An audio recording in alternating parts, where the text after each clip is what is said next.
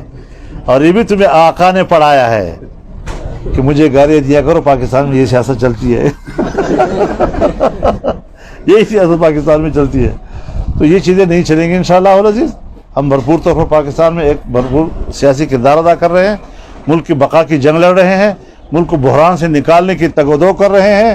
اور یہ لوگ ہیں جو ہمیں دلدل میں پھنسائے جا رہے ہیں اور پاکستان کو مشکلات کا، تاکہ ہم اصلاحات نہ کر سکیں.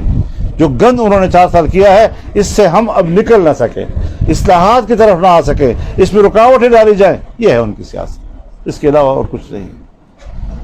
لیکن میں ایک بات ضرور کہوں گا جی، آپ مجھے بتائیں کہ اگر ایک جج ان کے حق میں فیصلہ دیتا ہے اور مجھے پتہ ہے کہ اس جج کا داماد الیکشن لڑ رہا ہے اور وہ اس کو سپورٹ بھی کر رہا ہے، میں کیسے پھر اس سے انصاف کی توقع رکھوں گا؟ اور اس کے سارے کیس وہ اپنے پاس رکھنا چاہتا ہے، یہ تو پھر نہیں چلے گا جی. ہمیں نظر آنا چاہیے کہ جو شخص میرے انصاف کی کرسی پر بیٹھا ہے اس کا ماحول بھی وہ ہے کہ جس ماحول کے اندر مجھے انصاف مہیا کر سکتا ہے. اگر مجھے شبہ ہو جائے اور اس کے کردار پر مجھے اعتراض ہو جائے پھر کیسے چلے گی بات؟